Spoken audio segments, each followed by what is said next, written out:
Good afternoon and welcome to Northminster. We hope that you were able to join us last night for Dr. Gaddy's first lecture, Religious Freedom, Eternal Vigilance. Though if you were not, that lecture will remain available through our YouTube page, and we encourage you to make time for those important words. We are grateful to have Dr. Gaddy back this afternoon for his second address, Religious Freedom at the Intersection of Houses of Worship, Government, and Politics, as he continues to share his hard-won and practical wisdom from a long career of defending religious liberty in the United States. Please note that you are welcome to make use of the live chat feature if you are joining us live to post your questions and comments that you might like Dr. Gaddy to address in today's Q&A session following this lecture. If you have not yet, take a moment to go to northmin.org/lectures to register, and you will receive a link to the Zoom meeting over email. Whether you have a burning question or you would just like to come and listen, you are welcome to join us. Also, remember that Dr. Gaddy's final address will take place tomorrow in the context of worship at 11 a.m., and a link to that can be found on our YouTube page. Now, without further delay, we welcome Dr. Welton Gaddy back into the pulpit.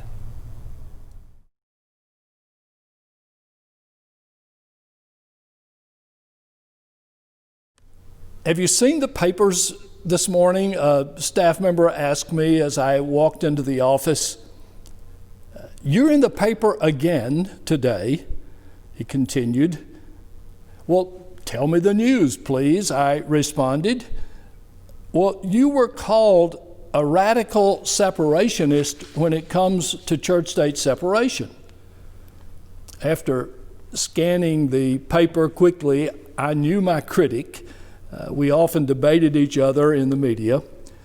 Earlier that week, a journalist in Washington, D.C., had featured my stern warning about the danger of partisan politics invading or being invited into houses of worship during an election year.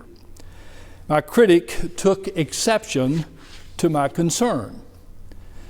After 2 or 3 staff members joined the conversation, one of them asked, "Why are you so adamant in your defense of religious freedom?" "I'll give you the short answer," I said. "My devotion to religious freedom is a matter of faith and good citizenship, fed by my understanding of the nature of religion, my commitment as a Christian, and the insistence on personal freedom in the United States government's continuing experiment in democracy. Religious freedom is as much a component of my patriotism as it is of my religion. As a matter of fact, protecting religious freedom has become for me not just a belief or a value, but a way of life.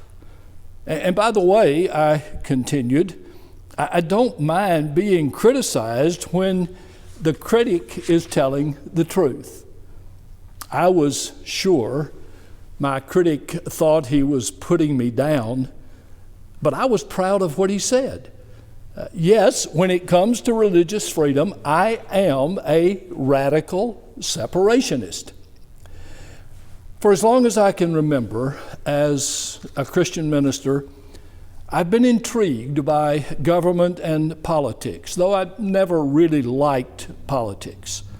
I've lived and worked at the intersection of religion, government, and politics in every responsibility I've had as a pastor in churches, as a leader in a denominational office, and as president of Interfaith Alliance, along with mixtures of all of those positions. On some days, I didn't want to be anywhere else in the world, feeling the exhilaration of standing with the most influential religious leaders in the nation to issue a call for responsible political action on an issue vital to the health of our democracy and the good of the people who comprise it, working in bipartisan coalitions with United States senators and representatives to call for passages of an important piece of legislation, such as a law against hate crimes, or authorization of funding relief efforts in response to damages from multiple hurricanes along the Gulf Coast and New England, and speaking to journalists as well as to national television audiences to clarify misunderstandings related to the constitutionally prescribed relationship between religion and government. However, on other days, I've been sickened by what I have seen passing as politics and angered enough to want to wash my hands of the whole mess, convinced that politics and politicians rightly deserve every negative stereotype ever applied to them. Reality is that in that intersection of religion, government, and politics, I have met some of the best people I've ever known. And I have met some of the worst people I've ever known. Religious freedom is strengthened or weakened where religion, government, and politics come together. Many people categorize religious freedom as an esoteric concern that belongs in the realm of academia and legal scholars. Others see it as a church thing. There was a time when religious freedom was narrowly focused. Those days are gone. Literally every day, there is a proliferation of legal battles over religious freedom issues. Houses of worship and tax money, educational principles and religious doctrines, marriages and sexual orientation, worship services for parishioners, labor laws, criminal offenses, campaigns in cities preparing to vote on banning male circumcision and offering no religious exception to the ban for Jewish men for whom that is a religious mandate. Government determining the kind of gravestones that can be placed on the burial plots of soldiers. Debates over whether a cross is a religious symbol or a national cultural representation of death. Tennessee's passage of a bill forbidding public school teachers to use the word gay. A ruling in Texas that Jews who adhere to religious law will be denied burial in a Texas state cemetery. Challenges to the Mormon Church, spending millions of dollars of their members' tithes and offerings to support anti-gay legislation. Minnesota's closing of a charter school because it is attended primarily by Muslims. Louisiana legislature's seemingly perpetual repeal of a law allowing public school teachers to teach creationism along with science. And Texas legislature's vote to require homeowner associations to permit Jews to display mezuzahs on their doorways as required by the Torah, though the government must relate the size and the placement into their understanding of what the plaque should look like. Now, that's just a short list of issues.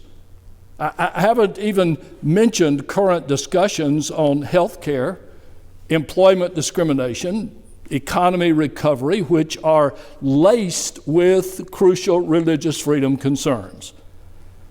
Very few of the front page issues in our nation today are not affected substantially by people's views about religious freedom. Now, here's my concern. Significant changes by votes in the Supreme Court have been without precedent. A more political court has changed the methodology used in interpreting and applying the Constitution. At one time, Americans had a pretty good understanding of religious freedom. Now, however, civics is no longer crucial in the curriculum of so many of our schools, and numerous campaigns are underway to change the constitutional definition of religious freedom. I see trouble, and I hear alarms. In fact, some days I ask myself where I am. Is this the United States of America? And I wonder if we are intentionally eroding what Benjamin Franklin called a republic if you can keep it. It's scary. So, what should I do? What would you talk about if you're doing the Stricklin lecture today? And you want to be sure that you focus on the most important matters related to religious freedom. Where do you go with that? I tell you, I have written the lecture for today at least 5 times, and I'm still not sure how I can best enable you to know where we are in protecting our first freedom. I had written detailed descriptions of important executive declarations from the White House, legislation from Congress, and judicial discussions from the Supreme Court. But I think painting the big picture of the situation is more important than working through all of the minute details. I also want to talk about personal experiences rather than what I have only read about or been told. One question continues to throb in me.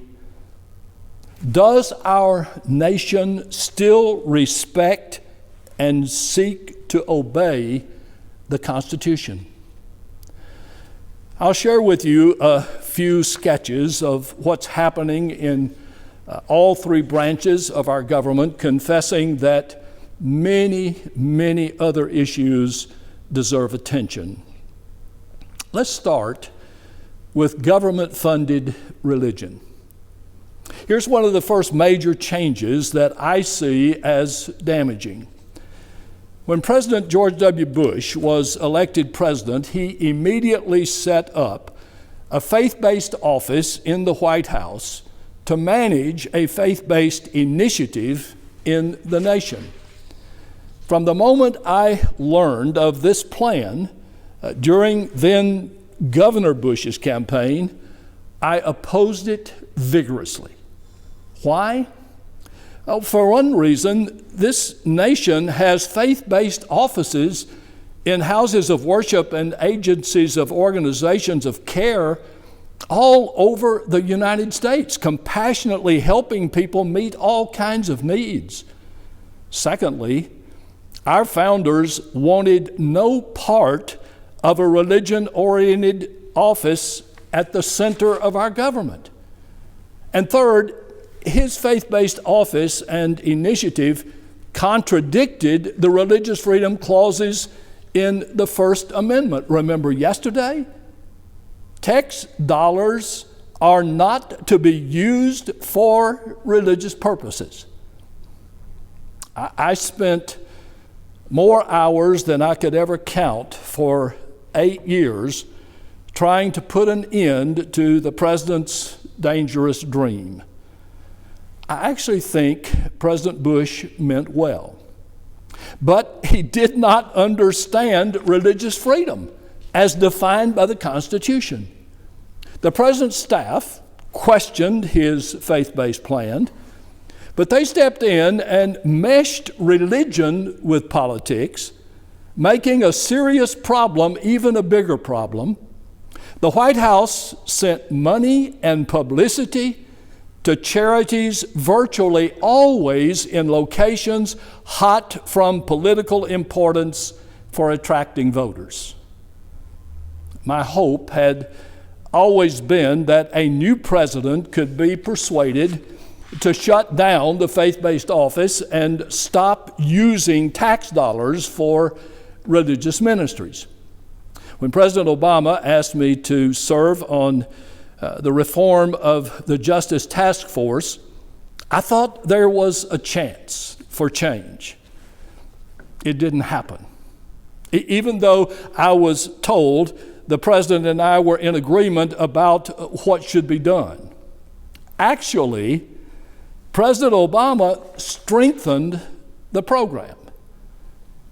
Now, I can tell you that for 15 years, I lived the role of a radical separationist. What's happening now, I have no idea. I know President Trump did not staff the faith-based office for a long time, and this administration provides very little information on the budget. In 2014, a major turning point attacking religious freedom occurred in the Supreme Court's decision on the Burwell and Hobby Lobby case. The owners of the Hobby Lobby stores objected to paying for birth control and other reproductive health issues for women because providing those services violated their religious convictions. When the Supreme Court sided with Hobby Lobby, the justices issued comments on their decision that completely changed previous decisions of the court. The bottom line was that the highest court in the land treated a for-profit corporation as an individual citizen, saying that corporations did not have to function in any way that compromised the religious beliefs and morals of the owners of the business, completely ignoring the implications of that decision's impact on employees. This was an unprecedented U-turn in our Constitution. The court's decision violated both clauses of the religious freedom provision in the First Amendment. Now, the consequences of that decision continues to stir debates. Businesses argue that they now have the right to not serve blacks. They have permission to not serve any customer who disagrees with a store owner's religious convictions, they say. Closely related to the Hobby Lobby case came a series of court decisions that stirred passions, disagreements, and controversy. The Defense of Marriage Act of 1996, better known as DOMA, denied federal recognition of same-gender marriages. However, polling data showed that growing numbers of people approved of marriage equality. On June 26, 2013, the Supreme Court ruled that same-gender people could wed and enjoy all of the federal benefits of other married people. 2 years later, in a case called Obergefell-Hudson, on June 26, 2015, the Supreme Court, in a 5-4 decision, ruled that all 50 states must license and recognize same-sex marriages. This decision immediately met an onslaught of criticism. Opponents of the ruling were loud and often mean, but they were neither convincing nor influential. The nation had taken another great step forward in the fulfillment of the promise of our Constitution. Maybe I should not have been surprised. A few months after that Supreme Court decision, I was invited to Iowa to deliver an address on religious freedom as part of that state's preparation for their caucuses. A journalist was waiting for me when I walked into the hotel. I could hardly believe what he told me and the questions he asked me. During the National Religious Liberties Conference, now listen to that title, the National Religious Liberties Conference in Des Moines, the organizer of the event, Pastor Kevin Swanson, called for the mass extermination of GLBTQ people. After quoting Leviticus 20:13, Swanson called for the death penalty for all homosexuals, bragging aloud, "I am willing to go to jail for standing on the truth of the Word of God." Now that was bad enough. But 3 candidates running for the nomination of the President of the United States sat quietly during that harangue, never commented on it, and each one followed the hate speech with requests for members of the assembly to vote for him. With nausea in my stomach, I suddenly recalled phone conversations that I had during the days just prior to Congress's vote on the hate crimes legislation. The Matthew Shepard and James Byrd Jr. Hate Crimes Prevention Act, a bill that I had worked on for 11 years. Mostly angry ministers called me to tell me how opposed they were of the hate crime bill. On every call, I calmed the anger by telling the caller that as long as he, and they were all he's, did not tell people to kill, he could denounce and condemn whomever he chose. You mean I can still condemn those homosexuals from the pulpit? One man asked excitedly. Yeah, I said, disgustingly. You can still vent your hate. He breathed deeply. That's okay. That's good, he said. Boasting about the Hobby Lobby ruling was coupled with fear-mongering related to the High Court's decision on marriage equality and used for a growing array of religious exemptions that permit citizens from contributing to the common good and assisting the government in providing for the public's welfare. Medical doctors claimed a religious exemption from offering medical care for people whose religion they rejected and whose behavior they denounced. Numerous pharmacists claimed a religious exemption from filling prescriptions for birth control because they didn't approve of that form of family planning. Professionals in numerous businesses argued that religious freedom exempts them from doing anything, baking a cake or saving a drink, to persons guilty, as they see it, of same-gender marriages, just as scores of their early predecessors had denied a place at the table or services for people in need whose skin color was black. That's not America. But the opposition is still working to reverse the High Court's decisions on all of those matters. Today, this morning, amid the current controversy around the Supreme Court, I heard arguments aimed at reversing the marriage equality ruling. At this moment, anxieties are very high. Let me talk for a moment or two about religious freedom in houses of worship. Now let's talk about this.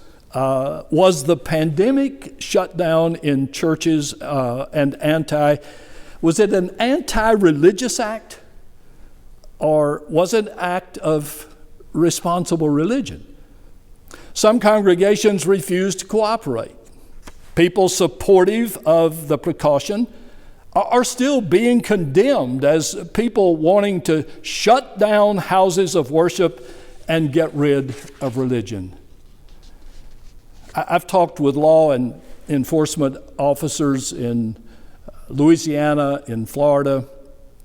Not a one of them wanted to charge ministers with arrests, but every one of them was ready to hand out a fine or to shut down a meeting because those people, in God's name, were breaking the law and making other people sick or worse. It is as if there is something holy about being stupid.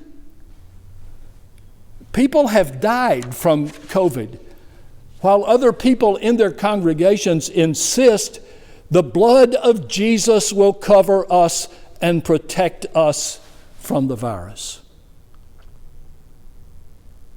So maybe I should talk about houses of worship and religious law. So many more important issues need analysis, but I only have time to name a few of the issues and make a comment or two on each one. Fidelity to a religious belief does not justify breaking a law of the land. Religions can make laws for their congregations, but only the law of the land prevails. Look, I know hate groups have blasted Sharia, Islamic law, obviously blind to our Constitution's mandate that the law of the United States overrules any other law in the nation. And by the way, the Constitution also says there is to be no hostility toward any religion in this nation.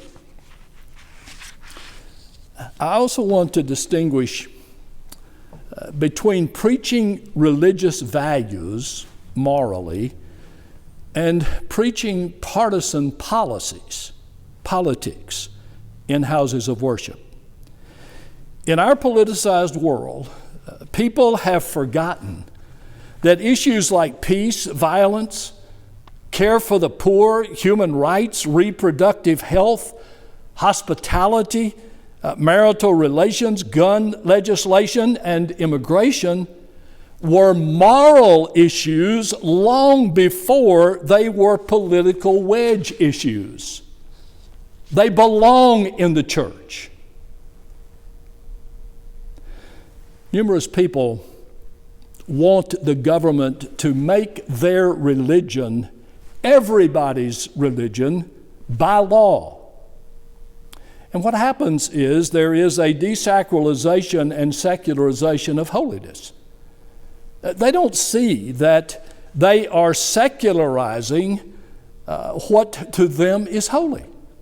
A few years ago, when there was controversy over whether or not to keep the under God's clause in the Pledge of Allegiance, I cringed when I heard Jeffrey Toobin say on CNN that challenging the words in the pledge would never work because the word God is now a patriotic word. Numerous Supreme Court decisions have required legal interpretations of religious beliefs and made what was holy secular. When a federal court ordered a cross in California to be removed from government land, Congress passed a law to use government money to keep that cross exactly where it was.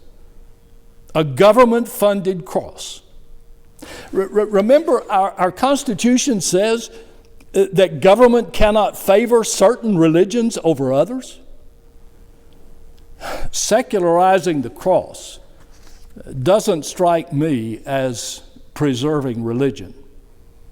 The Ten Commandments, Holy Scriptures as viewed by Judaism and Christianity, is now more of a civil code than it is the Word of God. The Supreme Court has, in effect, desacralized one of the foundational principles of Christianity and Judaism. So, maybe you'll like this one. Religious freedoms, houses of worship, and elections.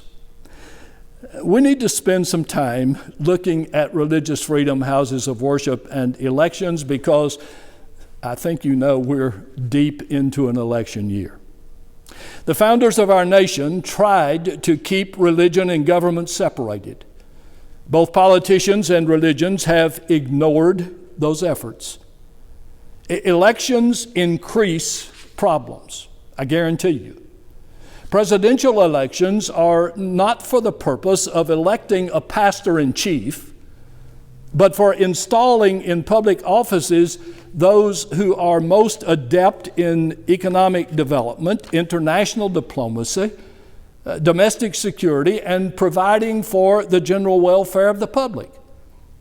Elections should not be viewed as opportunities for enshrining religious doctrines, sectarian ethics and public policies, or national legislation, rather as venues for strengthening democracy, fulfilling the founding visions of equal rights and even-handed justice, and enhancing the common good. Well, let me begin talking about houses of worship and elections with words I heard a long time ago from a pastor. Don't pimp the church. Political strategists have turned religion into a major campaign strategy. Don't do it. Don't give out the church roll or the congregation's pictorial book with home addresses in it to campaign officials who want to use them. Houses of worship can register people to vote, but they can't tell people for whom they must vote.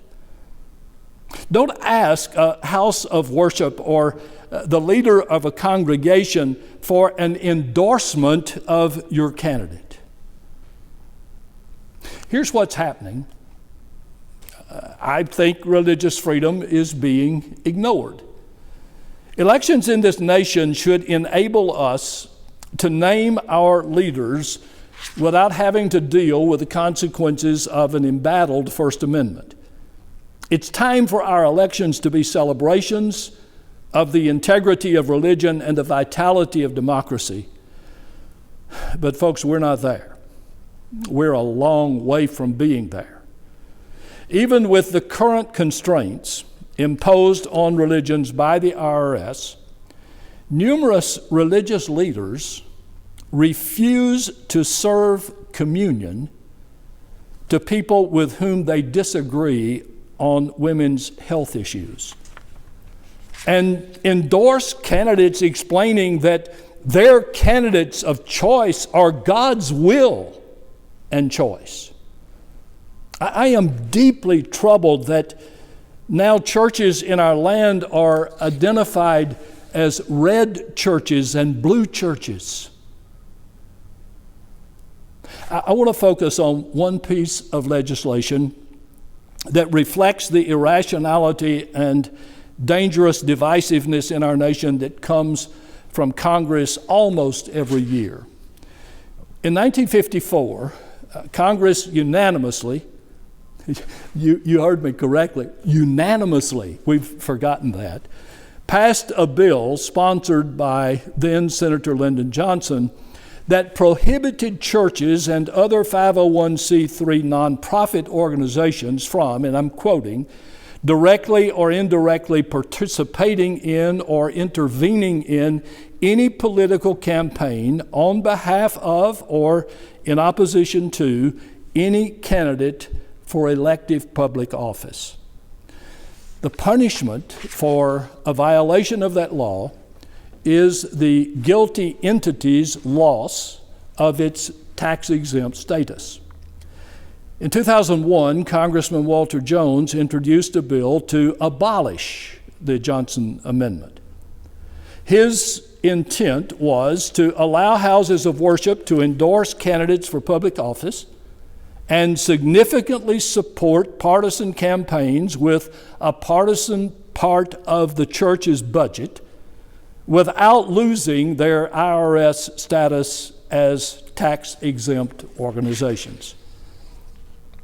Some form of that bill has been resubmitted regularly.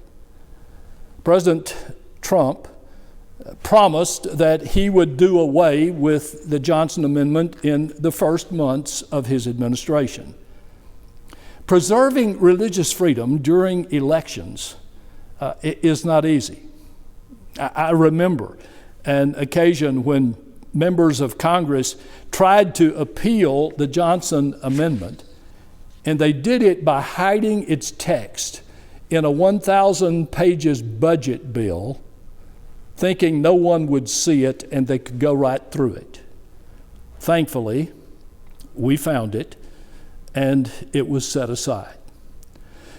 This bill would turn houses of worship into precinct convention-like meeting halls and reconfigure the religious landscape in this nation by identifying congregations by their partisanship rather than by their denominational relationships or theology. What a destructive hit on the First Amendment that would be, along with the disaster that would come to religions. You see, I hope, why I spent so much time opposing that bill. Imagine what could happen in our church if the Johnson Amendment was defeated. Though I think our church is smart enough to not welcome the terrible possibilities that would be potentials. Northminster Church is positioned squarely in the free church tradition. We make decisions using a congregational polity. Now, can you picture a business meeting in which our church tries to decide which candidate for the presidency our church will endorse and what percentage of our tithes and offerings we will give to the candidate's campaign? You think we have long business meetings now? So far, this bill has been defeated, and it's been defeated in bipartisan votes. But you're going to see it again. In an election year, I always think about what shape our nation will be in on the day after the election. Winning an election is not important enough to violate our Constitution, prostitute our faith, and abuse the name of God by making what is holy look political. For years, religious leaders have endorsed candidates, but they have carefully separated their endorsements from houses of worship. In the 2000 election cycle, everything began to change. During the campaigns that year, and I can't remember whether it was on CNN or CNBC, Jerry Falwell said to me on the air, no Bible-believing Christian could vote for any candidate other than George W. Bush. I forcefully disagreed, which he couldn't understand. Recently, David Barton told his followers, Trump is obviously God's guy. Christians must vote for Trump and will have to answer to God if they don't. A month ago, in a video filmed by a Catholic priest in Wisconsin, the priest warned Catholics with these words. Here's a memo for clueless baptized Catholics. You cannot be Catholic and be a Democrat. Minnesota's public radio stations reported that 300,000 people watched this tape immediately. The priest concluded, repent of your support of that party or face the fires of hell. Clergy people need to stop enabling candidates to use religion as a political tool. It is unwise and likely dishonest to give the impression that a candidate has the backing of any particular religious freedom. It's legal, they tell me. Yes, but what is ethical is just as important as what is legal. Listen, any houses of worship, now get this, any houses of worship can endorse a candidate from the pulpit. They simply have to give up their IRS status if that is their choice, and act as politicians, not as pastors and churches. In every election season, I bring up religious freedom in political conversations. When online political parties ask people to check their priorities, if religious liberty is not on the list, I write in religious freedom is defined by the First Amendment to our Constitution. In order to prevent the unholy use of religion as a political tool, several years ago at Interfaith Alliance, we put together guidelines for both candidates and clergy so each can respectably navigate the intersection of religion and politics in a multi-faith nation.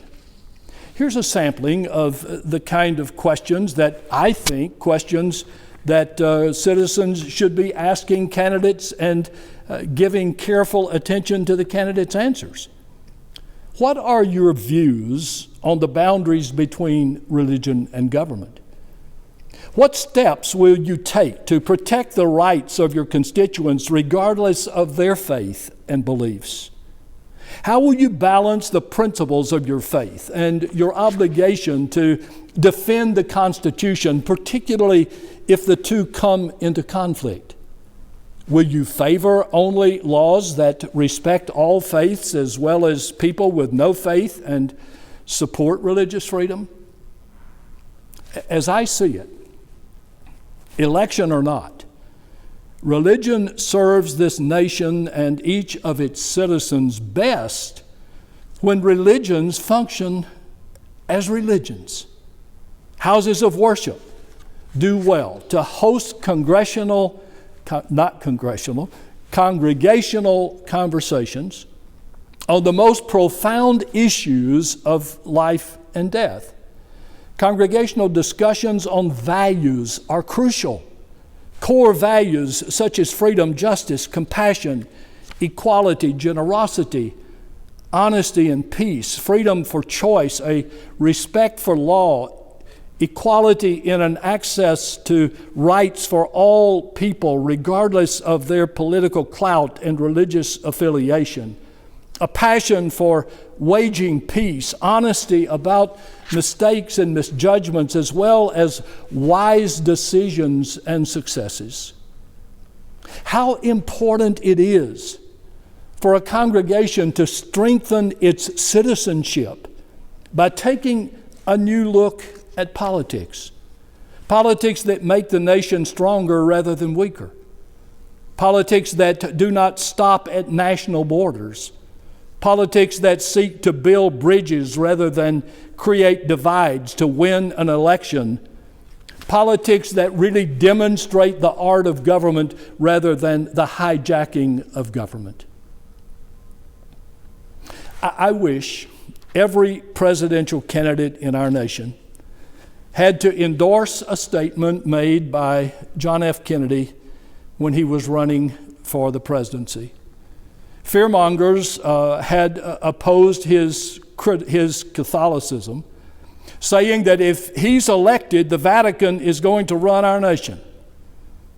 Kennedy went to a Baptist pastors' conference in Houston, Texas, and these are some of the things he said. It is apparently necessary for me to state not what kind of church I believe in, but what kind of America I believe in. I believe in an America where the separation of church and state is absolute, where no Catholic prelate would tell the president how to act, and no Protestant minister would tell his parishioners for whom to vote. I believe in an America where no public official either requests or accepts instructions on public policy from the Pope, the National Council of Churches, or any other ecclesiastical source, where no religious body seeks to impose its will directly or indirectly upon the general populace or the public acts of its officials, and where religious liberty is so indivisible that an act against one church is treated as an act against all. I believe in an America where religious intolerance will one day end. Whatever issue may come before me as a president, I will make my decision in accordance with these views, in accordance with what my conscience tells me to be the national interest, and without regard to outside religious pressures or dictates.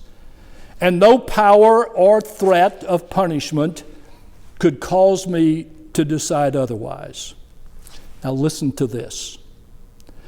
But if the time should ever come when my office would require me to either violate my conscience or violate the national interest, then I would resign the office, and I hope any conscientious public servant would do the same. Friends, no presidential candidate should say less than that, and no voter should accept less from a presidential candidate. Without question, the guarantee of religious freedom has been the primary reason for the vitality of religion and spirituality in our nation.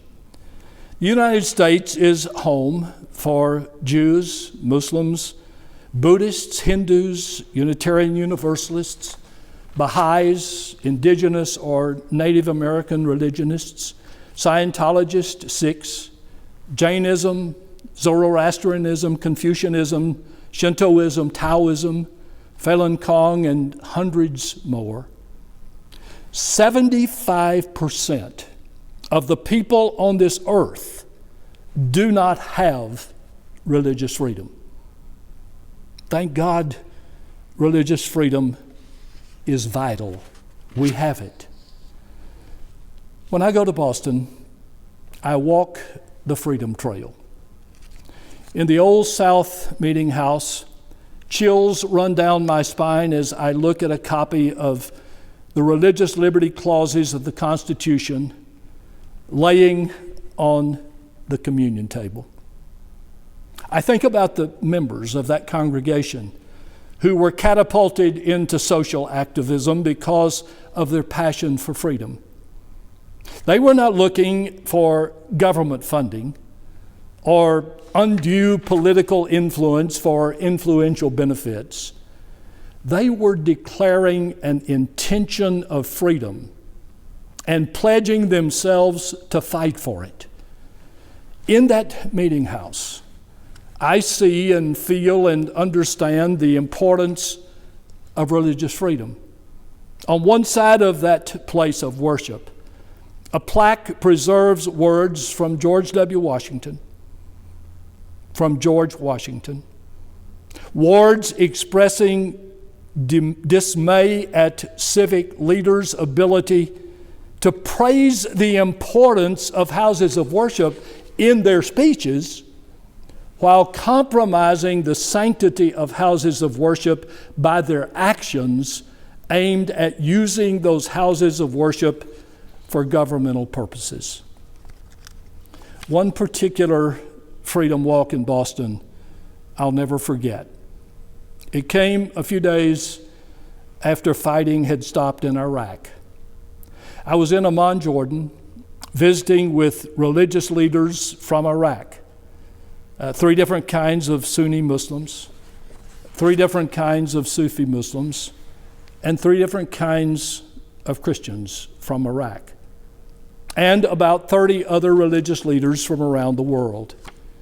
Thinking of how captivated and surrounded by war for so long these people had experienced, I could only imagine the depth of their desire for a moment without bombs and a sense of empowerment.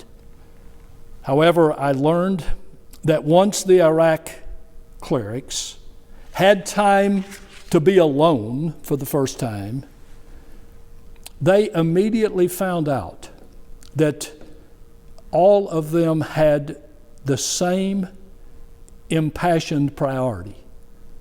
They wanted a new constitution in Iraq that provided religious freedom. During our days together, the Iraqi clergy began to write that document. We have that for which they and scores of other people around the globe seek.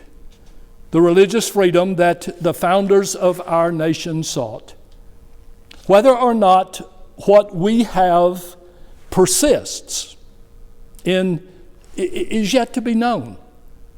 Religious freedom in our land is dependent to a great extent upon the priorities, thoughts, and actions of people like those of us who are interested in these lectures.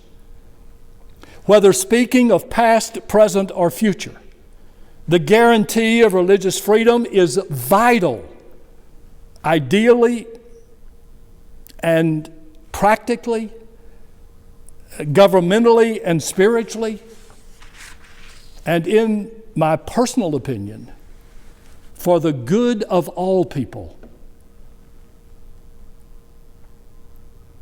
and for the glory of God.